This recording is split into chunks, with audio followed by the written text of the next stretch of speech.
We'll never fall. We can make a difference. Hello there, good morning, good afternoon, or good evening, whatever the case may be, wherever you are. Welcome back to another episode of the All Around Growth Podcast. My name is Rob Kaiser and I am your host. Today is Tuesday, March 12th, 2024, and this is Season 5, Episode 10 of a show where the only constant in life is change. In last week's show, we had a show titled Patreon Perspectives, Unveiling Growth, and that was a show where we talked about a number of topics that were suggested by our dedicated Patreon audience. And real quick side note, we do have a Patreon crew, and I would like to give a big shout out to all of those who are Patreon supporters.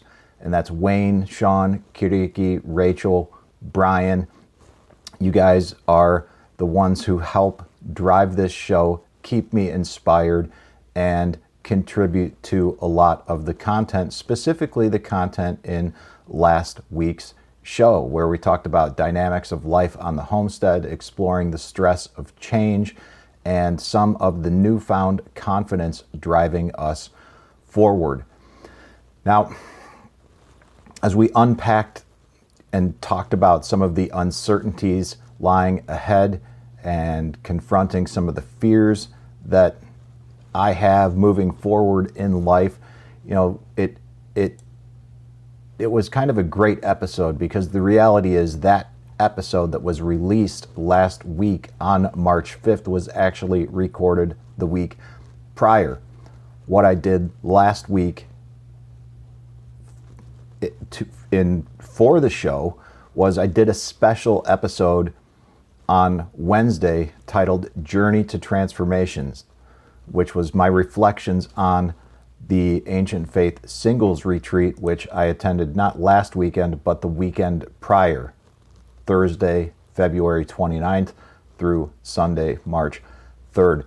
Last week, I spent the entire week, for lack of a better term, reintegrating into the world and trying to wrap my head around what is happening in this world, in my life, based on, like I said, those reflections from that retreat. If you're interested in what happened during that retreat, then by all means, check out last week's bonus episode titled Journey to Transformation, Reflections on the Ancient Faith Singles Retreat. I'll link to that in the show notes. But today, in an effort to continue this mental reintegration process, I'm just simply going to share a little bit with you about my life and what's going on recently. And the reality is it involves a lot of acronyms: EEG, EOS, VTR, and a number of different things. So let's get into that, and I will share with you what I'm talking about and what I mean. So, the long and short of it is, yesterday I had to return to the Cleveland Clinic and have an EEG performed, an electroencephalogram. And for those of you who aren't aware, an EEG, or an electroencephalogram, easy for me to say, measures your brain's activity. Brain activity can help your healthcare provider diagnose and monitor brain-related conditions like epilepsy. Your healthcare provider may order an EEG if you have symptoms such as seizures or confusion, which I do. Yes, I have seizures, and I most certainly have confusion, especially as of late.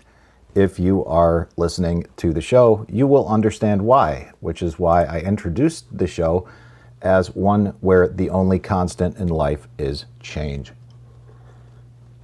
We've done over 500 episodes at this point, and the show has undergone a tremendous amount of change. We have done some shows where, we talked about that, and I will, link to some of those shows in the show notes where we talk about the history of the show and some of the change that's taken place. I'm not going to get into that right now, but check out the show notes for some links to what I'm going to talk about today. But in short, I made the proper preparations for the EEG. And again, what this is it measures and records your brain's electrical signals. And so what happens during this process is a technician places small metal discs, little electrodes all over your scalp, approximately 25 of them or so. And these electrodes attach to a machine that gives your healthcare provider information about your brain's activity. Brain activity can help the provider diagnose and monitor conditions that affect your brain. So these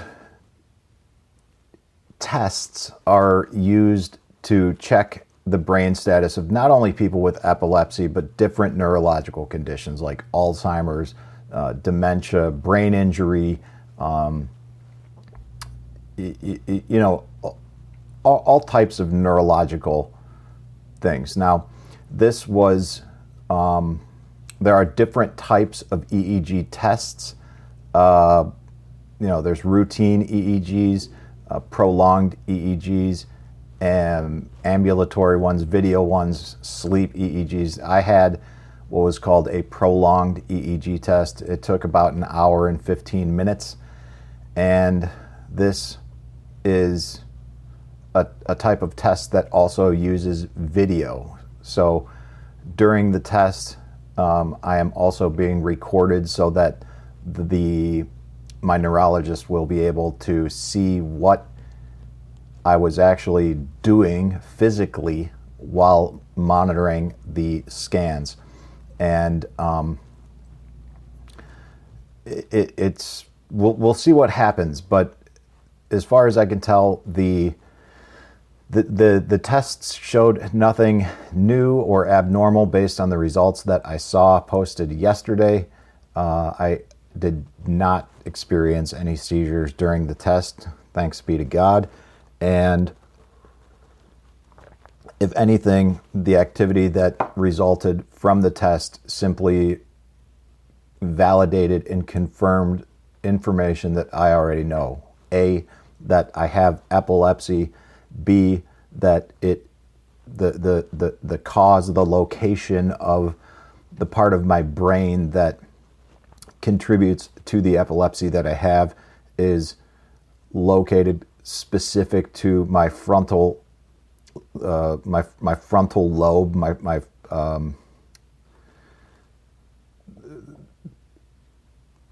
the frontal lobe of my cortex. I'm drawing a blank on the specific name, but I actually have some brain damage. There is a part of my front temporal lobe that is dead. It's effectively calcified. And what we do not know at this point in time is whether the brain damage that I have sustained is a result of decades of experiencing periodic seizures, or if the calcified part of my brain in the front temporal lobe is a result of being in a coma for a few days, approximately 10 years ago.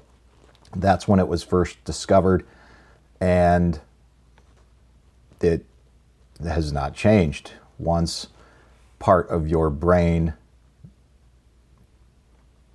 dies or is calcified, there is no regeneration of that part of your brain. It is gone. So that's part of my story. That's why I had an EEG. And for people who know me and are actively involved in my life, when it seems like I have trouble remembering things or processing information in certain ways, it is because of that. There's part of my brain that's literally dead. Now, these tests are somewhat challenging. I have to, or it is suggested in order to get optimal results, that you go into the test with approximately 3 hours less sleep than one would normally get. So I stayed up very late Sunday night to go into this test and refraining from drinking any coffee or any caffeine the morning of the test so that I can go in and during this test be able to experience and enter into different kinds of sleep so they can obtain results while I'm awake, while they are doing certain tests with light, sound, and then sleep monitoring when I go into sleep, the different phases of sleep, and ultimately monitoring when I come out of sleep, right? So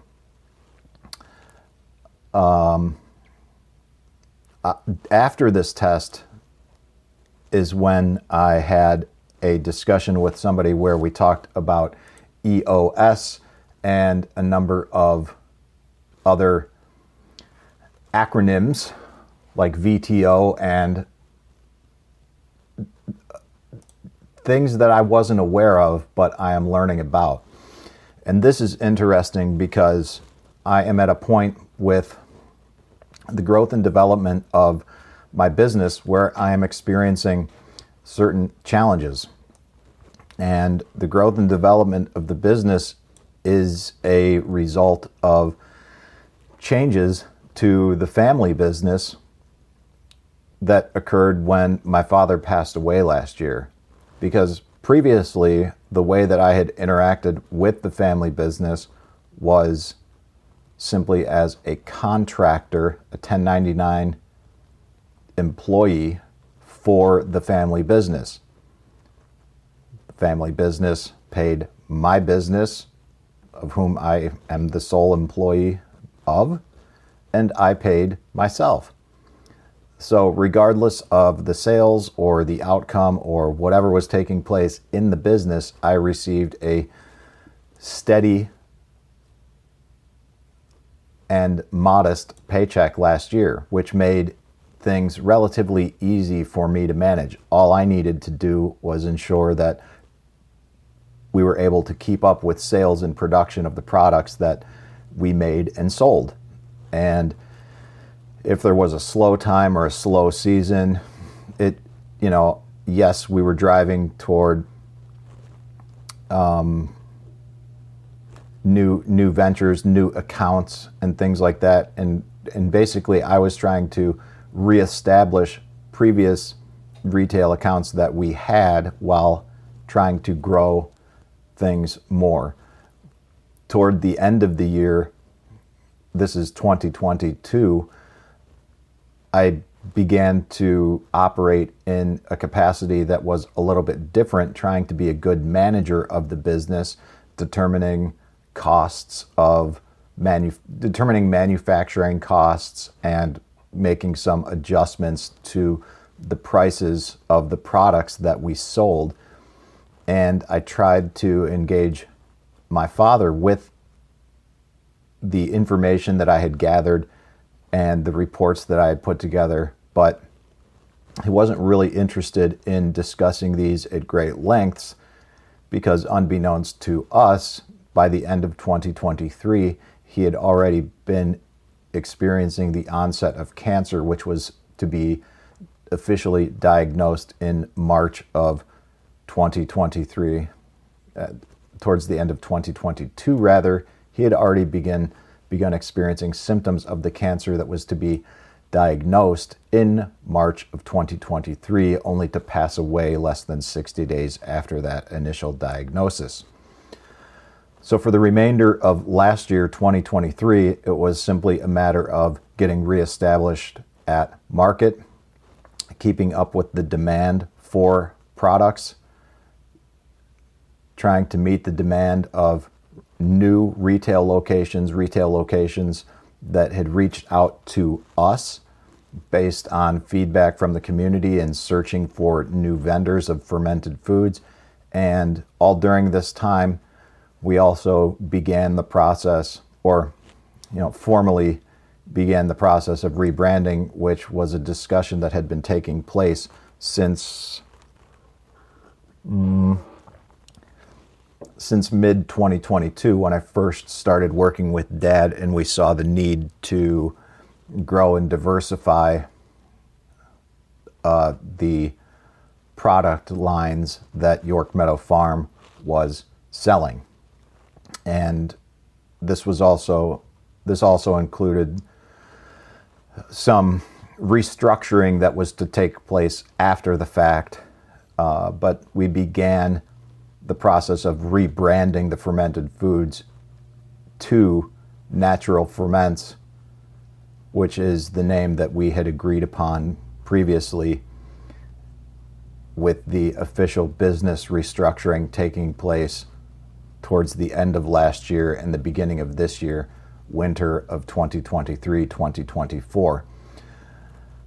So like I said, previously my role with the family business was strictly limited to sales and operation, or production and sales, and certain aspects of the operations of the farm,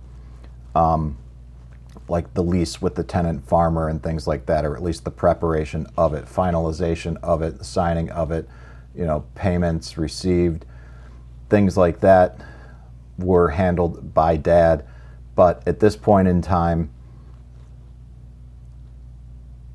I am wholly responsible for the Natural Ferments business, not only from a production and sales standpoint, but in administrative capacity, marketing, which is something that I had previously done as well, and just the overall management of the business in its entirety, while assisting with York Meadow Farm in certain aspects of that business, right? So one of the biggest struggles as of late, and we've talked about this in past episodes, specifically, an episode in October 31st of 2023, Wealth Beyond Finance, Unpacking the Emotional Terrain of Money,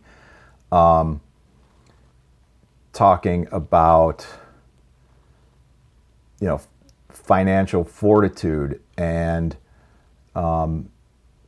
navigating business, bonds, and personal triumphs back in January. Lots of discussion about, money, bookkeeping, things like that. All episodes that I will link to in the show notes. And episodes that I'll link to in the show notes. I'll just leave it at that. But there were one of the systems that's critical to business operations is the accounting system, and that is something that I do not have a very good handle on right now. Like I said, in the past it was easier. I was a contractor. I had one customer basically, and that customer was York Meadow Farm.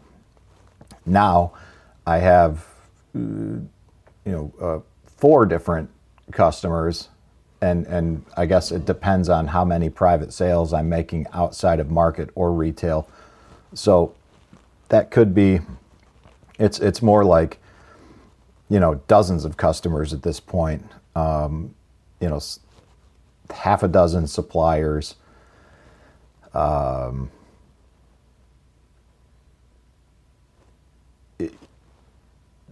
so on and so forth. And so we had a discussion. I was introduced to a friend of a friend who is very well off and is a successful businessman. He helped his own family build a business from that began in the garage, like so many successful businesses do, that went from a garage to a 1,500 square foot warehouse to 4 different locations throughout the Cleveland metropolitan area, ultimately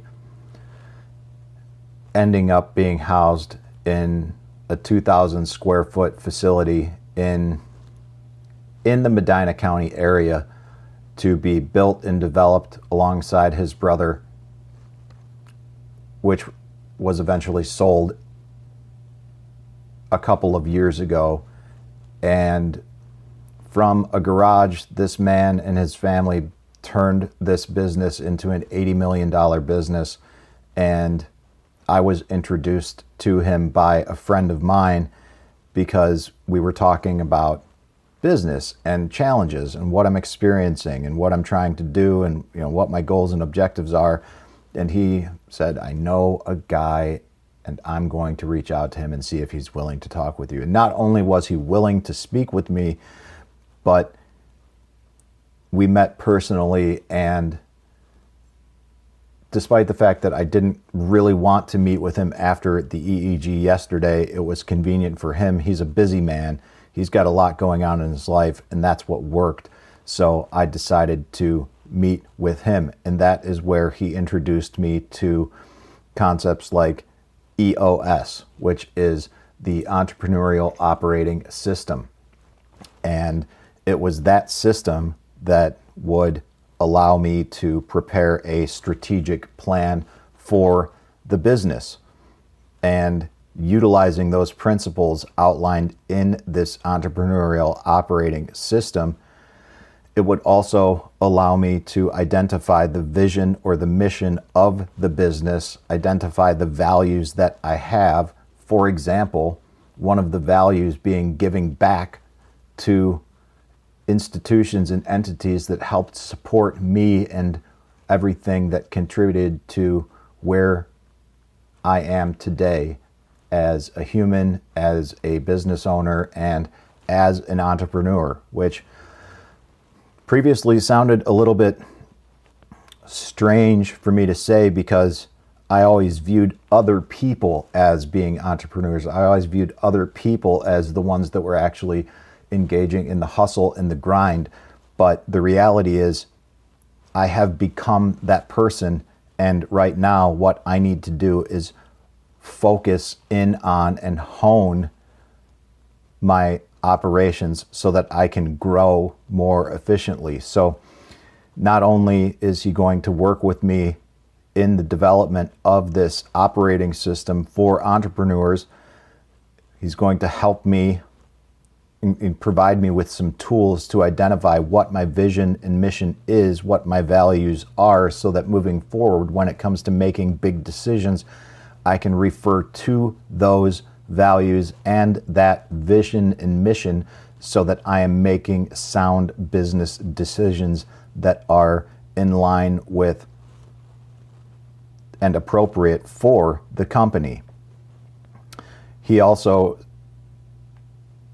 suggested that I work with a close friend of his, a CPA, that will get me set up with an accounting system to make sure that as I begin moving forward, it not only is set up appropriately for the current business structure that I have, which is effectively manufacturing, and ensure that I'm set up for growth and development of that business based on whatever goals that I have, manufacturing and sales. So I look forward to the conversation with him, and after recording this, I will be reaching out to him and we will be discussing what steps need to be taken in order to get that established. The long and short of it is I will probably be moving away from using Quicken Home and Business to operate the accounting and bookkeeping of the business. I will probably continue using Quicken for personal reasons, but I will likely use QuickBooks for the business just because of its ease of use, reporting, invoicing, and things of that nature. it seems to be the most appropriate choice. My reluctance to use it in the past was because of its cost, but I suppose this is the cost of doing business. And the more time I spend procrastinating on making a decision, the more time I waste and the more time I'll spend playing catch up down the road. So spending time on this now, getting established with all of this now, is going to be critical in moving forward and making sure that I can actually grow this business and grow this appropriately. Like I said, I'll link to some of the things that he shared with me, this entrepreneurial operating system. But in short, the model of the entrepreneurial operating system, this EOS, consists of 6 key components and the tools and disciplines that help us as business owners strengthen each component. So the 6 key components of any organization or business is the vision, which is, outlined and help. It comes to fruition by 8 questions, and the vision is shared by everyone within the organization. We've got the data of the business, the measurables, the scorecard. We've got the process, making sure that everything is documented and followed by everyone in the organization. We've got traction, things that are, rocks in the meeting pulse. And I'm not there yet because I'm the only person, but nevertheless, I need to prepare for that. And based on the conversation with this man and how he implemented it with his own business and experienced the growth and development that he did, I believe that this is a solid foundation upon which to build. In addition to the vision, data, process, traction, we look at the issues that are, keeping us from getting to where we want and need to be, and ultimately the people, ensuring that we have the right people filling the right positions within the company, and all of those things, the vision, data, process, traction, issues, and people, that is what makes up the business. So other tools are going to be the vision and traction organizer, helping us identify the core values, the focus, the long-term targets of the business, marketing strategies, 3-year pictures, 1-year pictures, and breaking this down into simple, measurable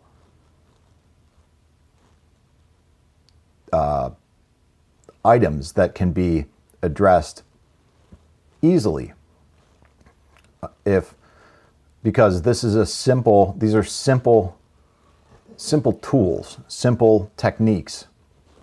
So maybe easy isn't the right word, but if I've got a simple framework there that I can use and I can do the work, it may not be easy, but it's simple. But having this foundation and framework in mind is going to make it easier. So guys, that is what is on the agenda for today and the near future. I look forward to sharing more of this with you, because yesterday, while it contained some challenges with regard to medical issues that I deal with, like epilepsy, being connected with people in the community who have a proven track record of success growing, developing, and selling businesses that want to work with me and help me grow is something I am eternally and will be eternally grateful for. And I look forward to the day in the future when I am the one who is working with someone else to grow their own operation, establish their own vision and mission and what their values are. Because if something is being so freely given to me and shared with me, it is only right that I put myself in a position to share that moving forward. And maybe this podcast, this way, is just one way that I can do so. So guys, I hope that you enjoyed today's show. I look forward to catching you next week. And for all of you Patreon subscribers, I am hopeful that I will have something special for you this week. So stay tuned for that. This is Rob Kaiser. Thank you, and God bless. What can I do? The needs are many and answers a few. People turn away and I wonder why. If I can help somebody, then I want to try. People may think that it's odd that I believe in friendship and love. And truth is always the best way to the world that may seem odd. I'm an odd fellow. I'm an odd fellow. Whoa, whoa. I'm an odd fellow. If we stand together, we'll never fall. We can make a difference and answer the call. You know the times are wasting every day, and we can help somebody along the way. People may think that it's odd that I believe